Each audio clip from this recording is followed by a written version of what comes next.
رمضان المبارک کا تیسرا عشرہ، جہنم سے نجات کا سنہری موقع۔ ذرا سوچیں، اگر اس رمضان اللہ تعالیٰ آپ کا نام ان لوگوں میں شامل کر دے جنہیں جہنم سے نجات عطا کی گئی تو کتنی بڑی خوشخبری ہوگی۔ رمضان کا تیسرا عشرہ شروع ہو چکا ہے اور یہ وہ عشرہ ہے جس میں اللہ تعالیٰ بے شمار بندوں کو جہنم سے آزاد فرماتا ہے۔ لیکن سوال یہ ہے، ہم اس عظیم موقع سے فائدہ کیسے اٹھائیں؟ اعوذ باللہ من الشیطان الرجیم، بسم اللہ الرحمن الرحیم۔ السلام علیکم ورحمۃ اللہ وبرکاتہ۔ میرے محترم بھائیوں اور معزز بہنوں، رمضان المبارک کا آخری عشرہ مومن کے لیے بہت قیمتی وقت ہوتا ہے۔ نبی کریم صلی اللہ علیہ وآلہ وسلم اس عشرے میں عبادت کو بڑھا دیتے تھے۔ آپ صلی اللہ علیہ وآلہ وسلم راتوں کو جاگتے، گھر والوں کو بھی عبادت کے لیے جگاتے اور اللہ کے سامنے خوب گڑگڑاتے تھے۔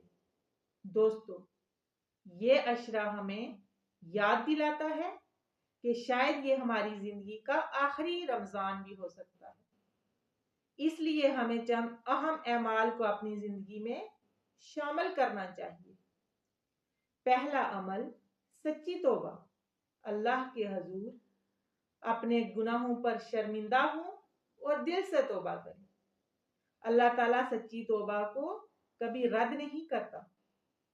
دوسرا عمل، کثرت سے استغفار۔ استغفر اللہ ربی من کل ذنب واتوب الیہ۔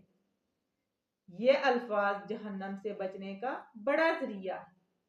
تیسرا عمل، لیلۃ القدر کی تلاش۔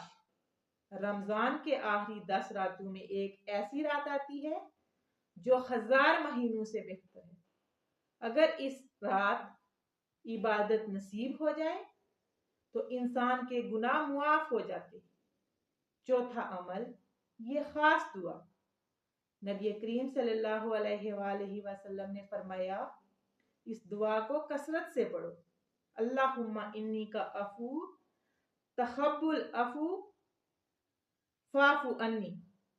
اس کا مطلب ہے، اے اللہ، تو معاف کرنے والا ہے، معافی کو پسند کرتا ہے، پس مجھے معاف فرما دے۔ سوچیں، پچھلے رمضان ہمارے ساتھ کتنے لوگ تھے، لیکن آج وہ اس دنیا میں نہیں ہیں۔ ہمیں نہیں معلوم اگلا رمضان ہمیں ملے گا یا نہیں، اس لیے اس رمضان کے آخری عشرے کو ضائع نہ کریں۔ یہ جہنم سے نجات کا آخری موقع بھی ہو سکتا ہے۔ اگر آپ چاہتے ہیں کہ اس رمضان اللہ تعالیٰ ہمیں جہنم سے نجات عطا فرمائے تو اس ویڈیو کو لائک کریں، چینل کو سبسکرائب کریں